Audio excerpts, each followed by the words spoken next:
Hello, bonjour, guten Morgen.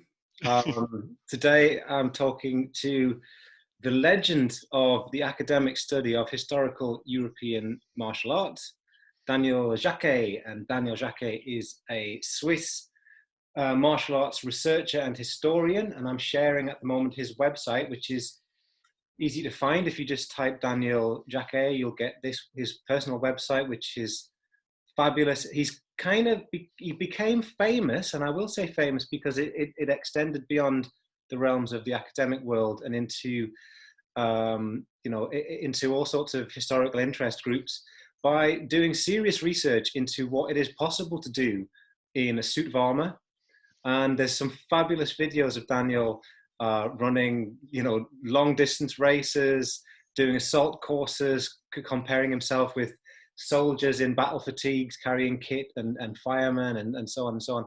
So his website's great, but I'll just say good morning and hello, Daniel. How are you doing?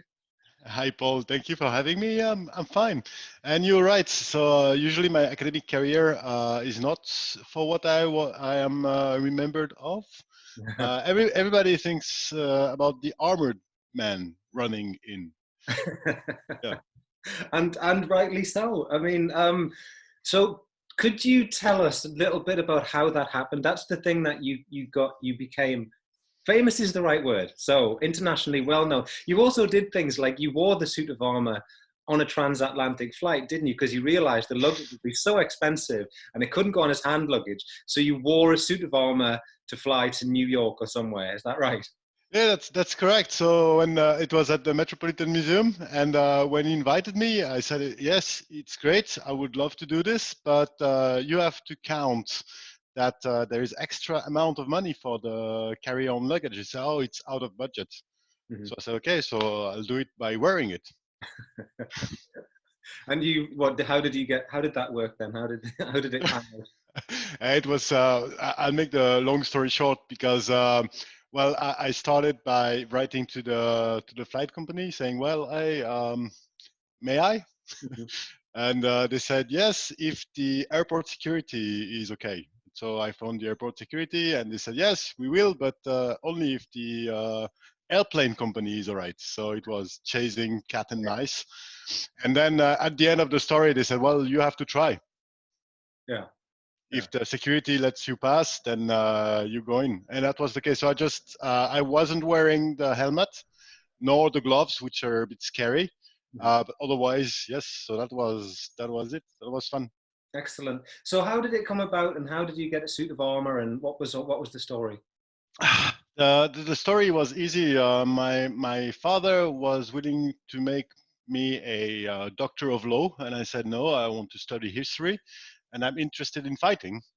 And when I went down to the academic career, they found out that yeah, you have to be very very specific in research. And of course, I was interested into what is the impact of this weird object that is the armor. What does it mean to wear it? And since as an historian, I work with documents, so the idea was that how can you make the object talk in order to have a better understanding of the text and the images. So that's basically what I did, and I had to find ways into getting these suits of armor. And I went to museum curators, and if we were in the 19th century, it would have been easy. I would just have wear an original one. It's no more the case today, and so I had to reconstruct one basically. So using what they call, well, replicas. So it's an archaeological experimental endeavor. I had to contact specialists, and basically also making the long story short, it runs down to the price and the time in order to make it, because the idea is not as a reenactor. I didn't want to have it look like a medieval suit of armor. I was willing to have a kit that actually works like the original one. And it's about the price of a car. So it took me 2 years looking for funding and then getting this, and then make a lot of tests. So every test that goes with movements, and also energy expenditures. Okay, that's yeah. It's and you kind of busted some myths, didn't you? There were general myths circulating about the capacity. Did you know that it must be the sense of a suit of armor as something that really incapacitated the knight or the wearer? Did you know that was not the case? I mean, was it known that we had a myth from certain films about that, and that it was not? What did you not know that you found out? So there was already a great work being done in that field. It started very early in the early 20th century, and Dirk Breiting was a leading scholar now on this field. And basically, yes, it's completely because of the author of Tom Sawyer. Okay. Yeah. So that's what's the name? Help me here.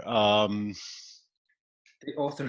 God, I know this one. And Huckleberry. Everyone knows this. This is embarrassing. Yes. Yeah, it's gonna come to mind. So he wrote as well Mark a Twain. novel that Mark is Twain. Mark Twain. Thank you. Americans Um, are going to kill us. not enough We're coffee going to this be morning. blacklisted in America. Okay. He wrote a novel that is called The Adventures of a Connecticut Yankee in the King of Arthur's Court. And Okay. in this novel, imagine that these people, well, his character travels to time and encounters these characters wearing armor, very complicated. It's very heavy. We don't see anything in this. When we fall down, we cannot stand up. And if you want to climb on a horse, you need a crane. Mm-hmm. And that's basically his invention. So that's fiction. Yeah. But this image became very popular and was translated to movie Mm-hmm. as early as the 1940s.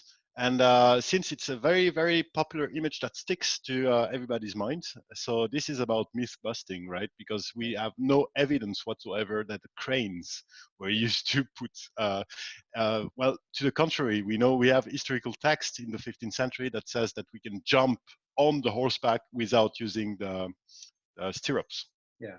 And when you came to Cardiff and we to one of the martial arts studies conferences, and you did your presentation in your suit of armor, and you showed us some of the films which are available freely online now of your scientific experiments.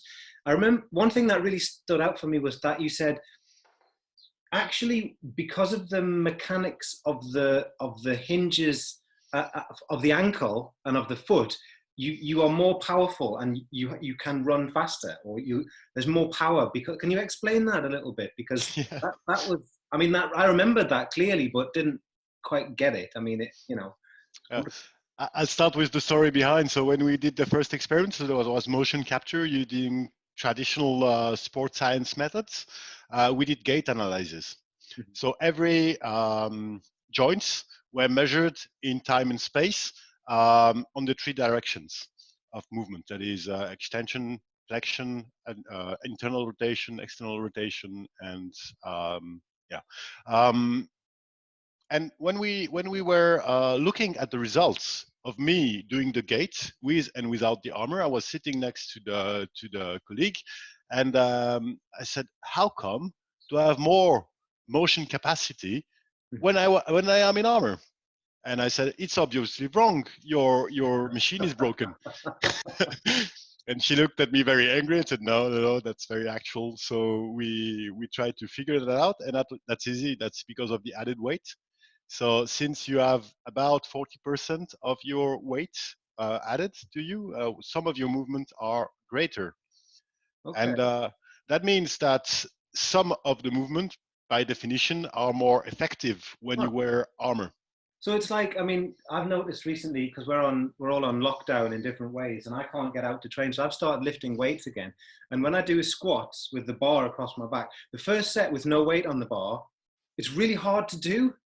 By the time you put some heavy weight on, my body's much happier doing Yes. this. Is it like that, or is that just Yeah. something like It's that?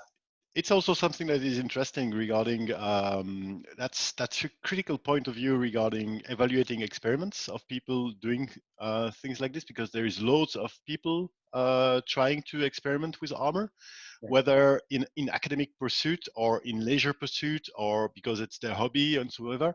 And usually those people, they do their tests without either proper kit or proper training. Because what happens, what I could observe during my research, is that if you wear your kit regularly, your body adapts, muscles develops, and the feeling of ease that you describe is clearly so. So your body adapts to the added weight, and if you take away the weight, then it feels weird.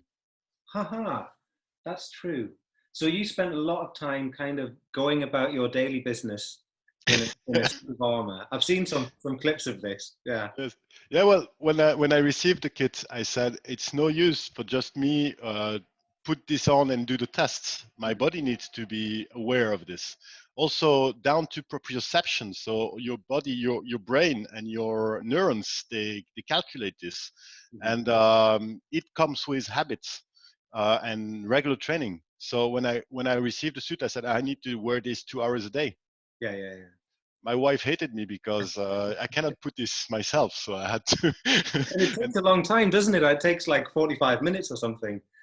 well, we did the test. So with untrained people, Yeah. I need 45 minutes. With two people that are trained, knows the stuff and know how to do it. So we calculated the time, and we came to 6 minutes.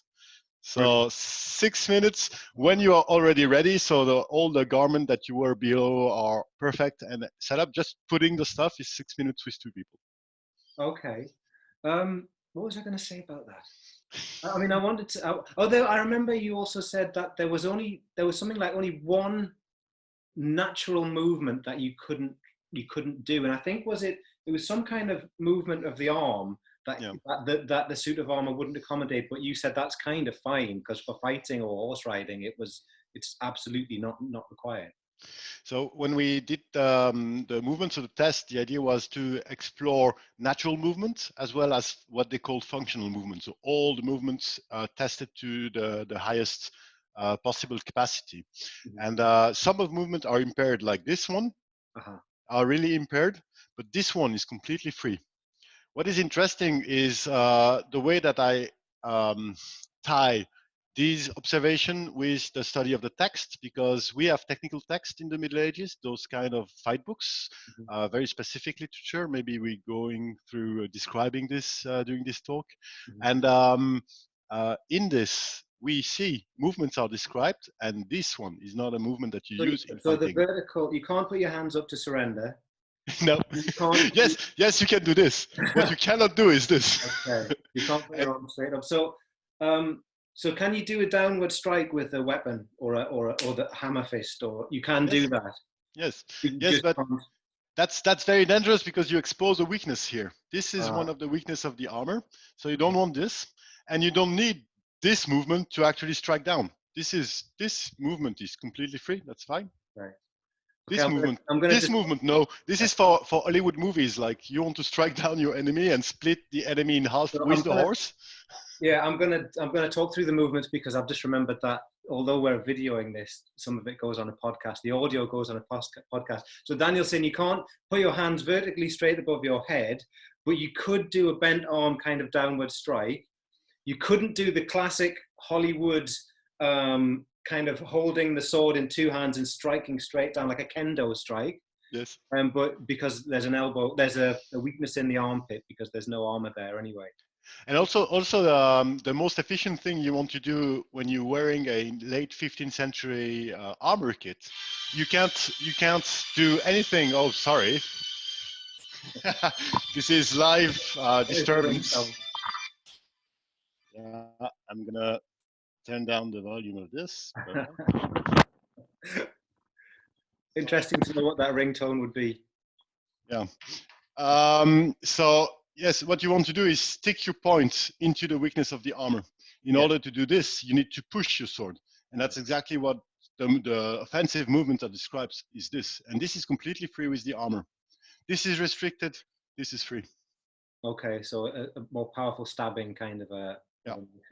So you mentioned people who are into HEMA, historical European martial arts, as hobbies and as kind of amateur researchers. I mean, what's your relationship with the people who do battle recreation or who do kind of HEMA things for fun? I mean, I know that you often have competed in these competitions. Which came first for you, the sort of academic interest or the fun combative recreation aspect? Which was first? Um, I would love to return the question. So, what is your topic of research, and are you a martial artist? So, Never you mind. I asked the question. yes, no, no. Try to mixing them, but to understand when I play with sword, which I do, I don't do academic research. Mhm, When I have my hat of researchers, I ask specific questions to what I do, and I observe this and I document it. mhm, When I'm playing with swords, I don't go through these endeavors of documenting, observing, putting methodological frame in order to do this, but one helps the other. Without one, I could not do the other one. mhm. Yeah. Yeah. Okay.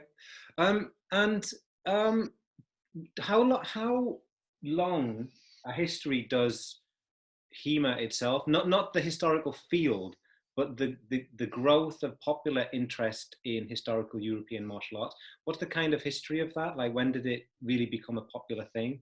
Mm. So maybe we have to break down this a bit. So we're talking about a community of people willing to fight, like in the Middle Ages. These are reenactors usually since a very very long time, and we didn't wait to have the 21st century to have this. This goes long back to history.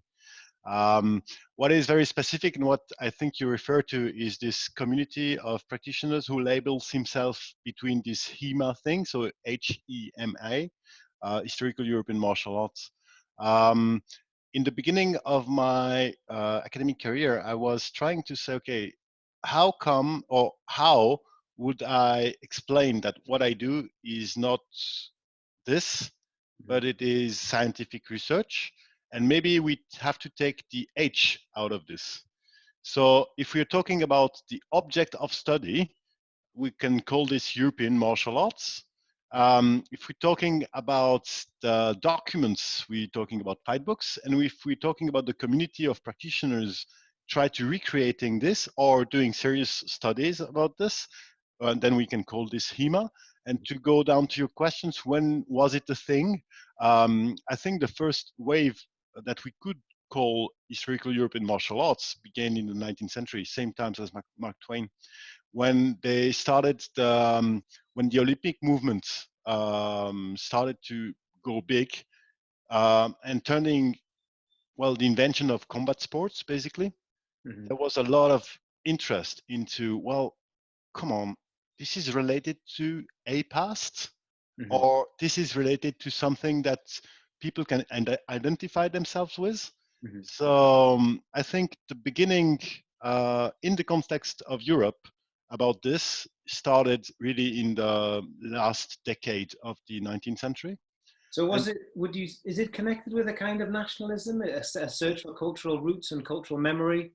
completely, yeah, completely. Okay. Yeah, yeah. Going back to what you were discussing with Ben Judkins, it's exactly there. So it's the same, so but in Europe. Okay. And Yeah, and um, I mean, are there any? I always worry about a search for historical roots because ideologically, I know that, and I know this is my fear. This is my exaggerated kind of oversensitive response to it. But in my opinion, a desire for cultural roots can often lead to a fantasy about a kind of ethnic past, mhm, like the true English or true British or true Germanic, and that bothers me because it's that to me is a hair's breadth away from racism or ethno nationalism.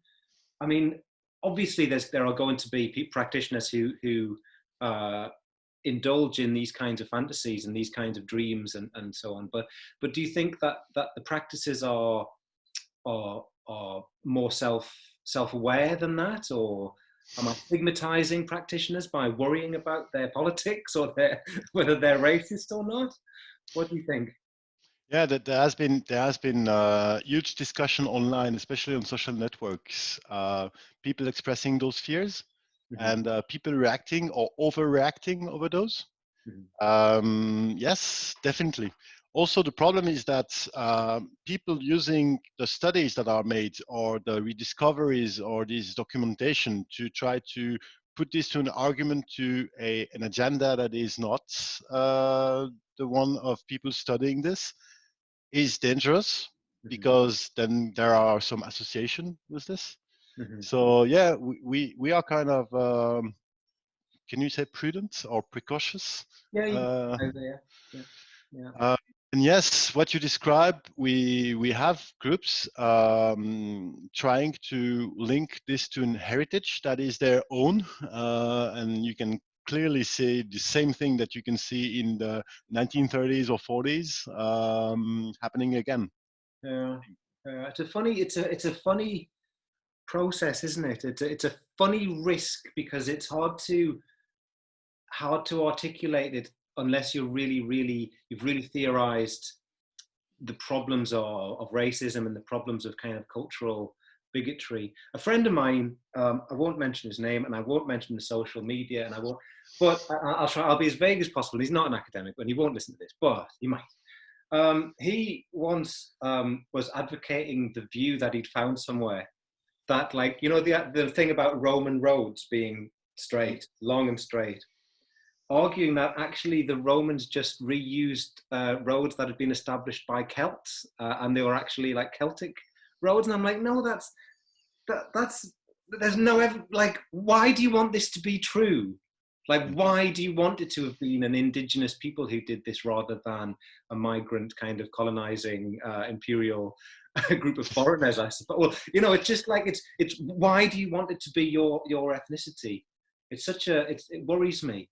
But by the same token, when you think about, there's a lot of stuff written about East Asian martial arts, Mhm. and scholars who've written about the popularity of Chinese and Japanese martial arts in the 1970s argued that it was a good thing because it enabled a kind of cross-cultural identification.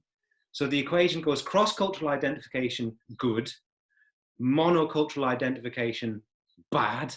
I mean, do we buy that equation, or is that something that you've thought about or worried about, or? It's like a shield to easy critics, I think. Um, it's the same about developing. I am a lot thinking, reading, and researching now into this intangible cultural heritage, Yeah. and there are a lot of potential dangers over there, because one of the thing that you want, if you want to present any activity or tradition or whatever, this is a complicated word, tradition, but whatever physical activity that is tied to an intangible cultural heritage, you have to show how people practicing it are actually tying this to an identity. Mm-hmm. And that's your problem. Yeah, yeah, it is. Especially if, in the case of historical European martial arts or European martial arts, people have this great corpus of documents. And it's easy to say, well, this one was produced at that time, so it was practiced in this village in 1410. Yeah. It's not really the case. So there is a lot of discussion that we have to have or to deconstruct Mm-hmm. before we can make such statements. Mm-hmm. Like, yes, for who was it produced? What's the type of document? What's the relation between this document to the actual practice? And most of the time, it's impossible to say. Mm-hmm. Mm-hmm. I think that I came up with a term that kind of sums up my worries about historically focused kind of either martial practice, martial fantasy, martial study. And the term I came up with was the idea of an origin destination. Like, so the historical approach is often desperate to find the origin. Mhm. This is a simplification because the historical approach probably isn't. It's more like the origin story, the desire for the moment of origin, like the person who dreamed up the martial art, or the lineage that we identify with. Because as you say, it's tied. it's tied often problematically with a desire for cultural identity or a sense of cultural identity. And my worry is that if we're focused on the origin, which I guess historians aren't, historians are focused on complex processes of transformation and so on. But if we're focused on the origin, then that becomes the destination, and everything other than that is inferior to it. But I guess actual proper historians, as opposed to maybe like even martial artist fantasists, and I include myself in this group because I have in the past fully fantasized about the practice that I am involved in when I've done Tai Chi or Kung Fu. I've fantasized about misty mountains and ancient China and all of this stuff. But the historical approach is very different to that, yeah? Mm. Well, it depends. It's easy to, it's difficult to put labels there, because if you say scientific approach, critical approach to history of a document, includes this the question of where it was produced and when. Doesn't mean that the material that is in is actually tied to this date and place. And people often work with what is available without having the big picture. It's you asked before when HEMA became a thing. I was speaking about the 19th century, but there was something happening in the 1990s. And since 20 years now, maybe internet is to blame. So easy access to documentation without critical apparatus or documents. It's easy to find. People take all of this material, they fill up their hard disk or computer, and make association with this that an historian would not make. Yeah. And then it becomes a discourse, and it's very difficult to then go against this discourse, saying, "Hey guys, maybe you should have reconsidered this or this aspect." And they will not. This is something that happens to me a lot because I'm tied to this community. I lecture for them. I do workshops internationally, and when I raise my voice and put my hat as an academic and say, "Hey, maybe we should get a step back," people are not willing to go to do this because they are pleased to have this. As you the same thing that you described before, the fantasy, the will that what we are doing now is exactly what they have done in 1546 in London. Unsure. So I guess you're suggesting that maybe some of what's required, the frustrating thing is to take a more sophisticated approach to the texts, because the text is a complicated object that it's difficult to establish who it was written by, who it was written for, where they'd gathered that knowledge, whether it was a kind of fantasy, whether it's an ideal, whether they're describing something in general, or whether they're proposing something new that maybe didn't catch on. I mean, I guess just because you've got a 14th or 15th century text, you're missing a lot of the attending discourse, like whether this was a radical eccentric proposition or whether this was so you've got to kind of cross-reference it with so many other factors, many of which I'm guessing are absent, right, for certain. Yes. Yeah, I think you're completely correct. And just before this, I think the first danger is that I've taken a book with me. Yes. That's a scientific edition, and this is the second volume. And inside, so just people who doesn't know what this is or what a fight book looks like, they can see.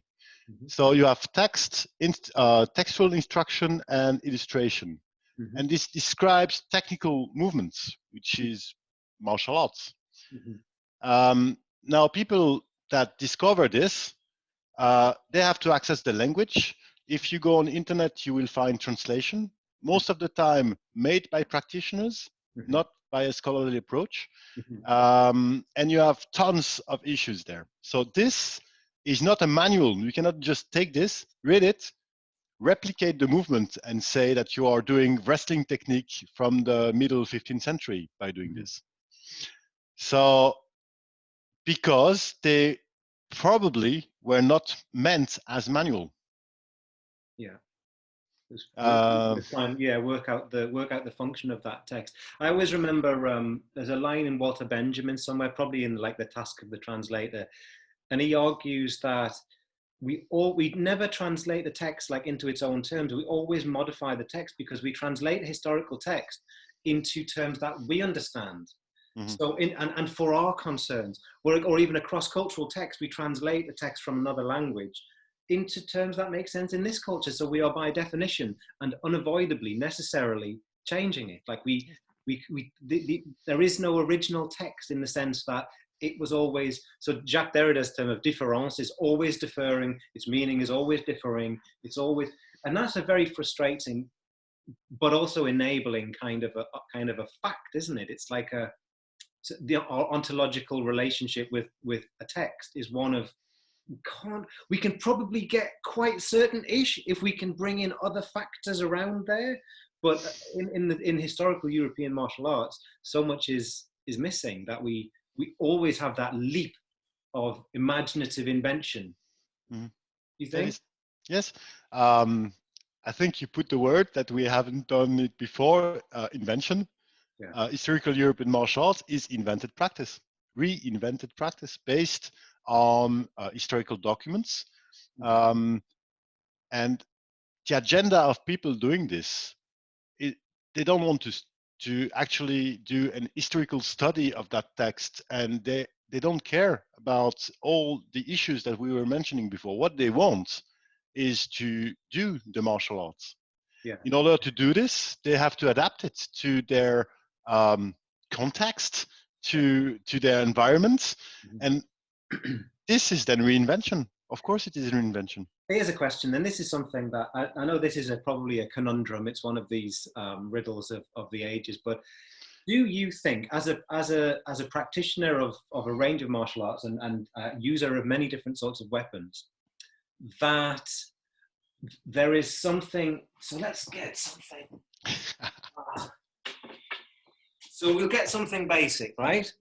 Yes. This is this is a length of rattan, right? This is your basic eskrima weapon, okay, or kali, or but anywhere that you can have. This is a stick, a straight stick. Is there something inherent in the way that its parameters and its limitations of use and for use, or is it is if there's something that this piece of material technology brings that is limited? So let's say you pick up a battle axe or a cudgel or something from a historical period, or nunchakus, rice flails, or anything, or a bow staff or a quarterstaff.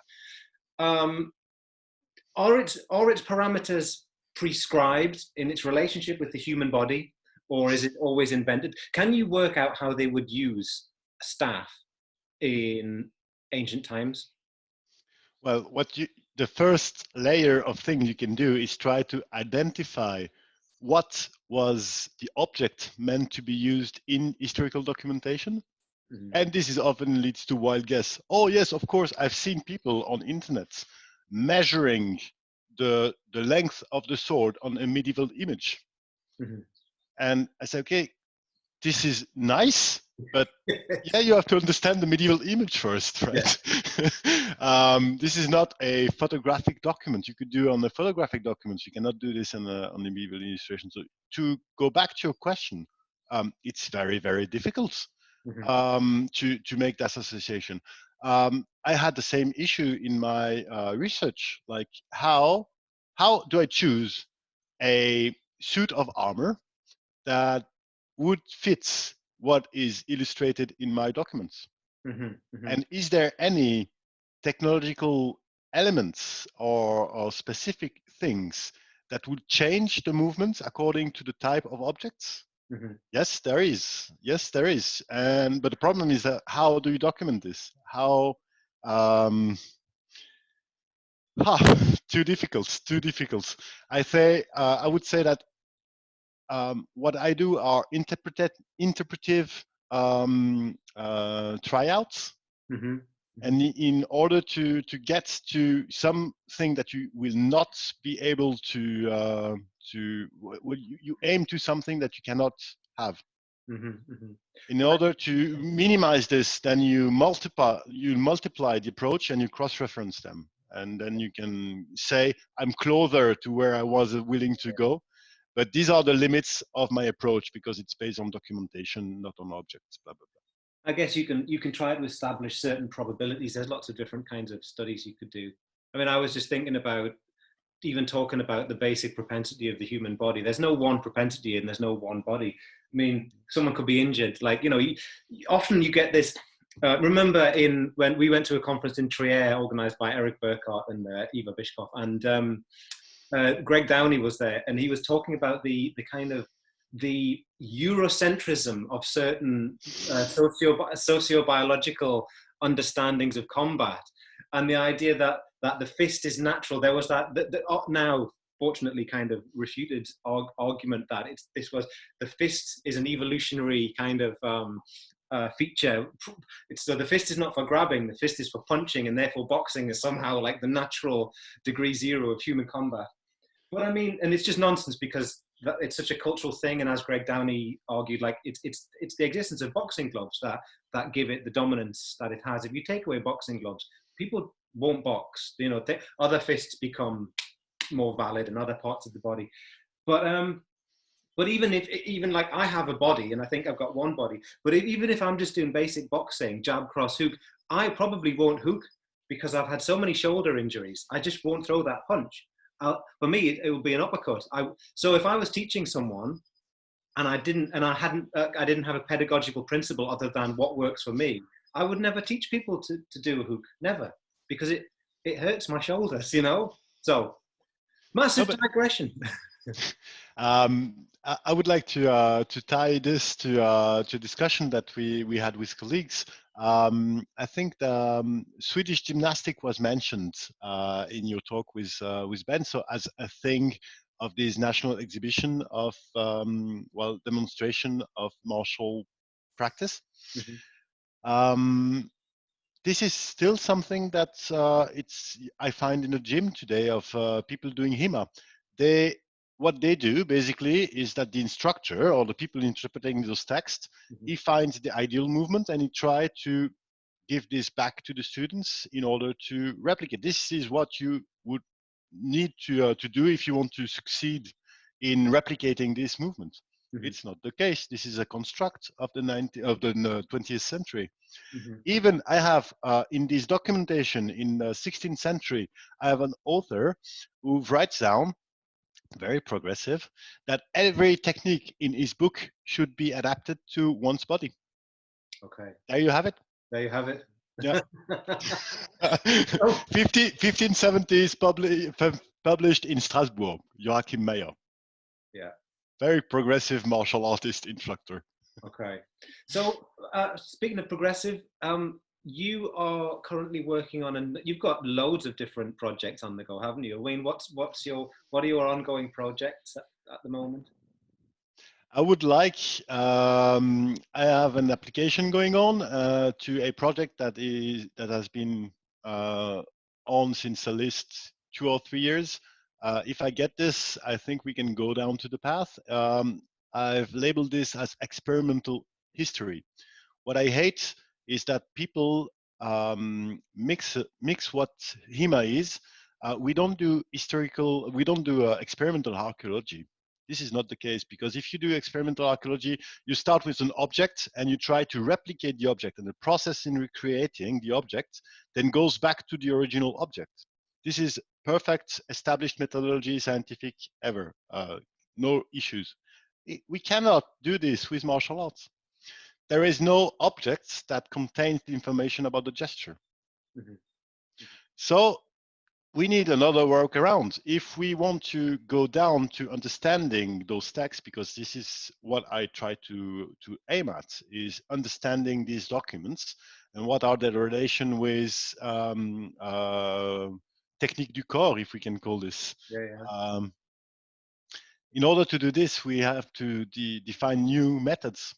And these methods, they integrate experiments, experiences. So there is the difference between experiencing and experimenting. Mm-hmm. And I would like to try out the current project is experimental history, with a set of texts ranging from the 14th century to the 19th century, and compare the different elements. And the end of the story there, the end product or the output, is to find out and understand better the way that people wrote down body techniques through time. What is the cultural layers on this? Is there something in relation with technology? Is there something in relation with, and so on and so on? And that would be a 5-year project, and hopefully starting in 2021, if everything goes as planned. You're currently working on another project which is on martial arts in medieval towns. Is that Yes. ongoing? Yeah. Yes, this is ongoing. This is a research project with a small team. This is very strong. Well,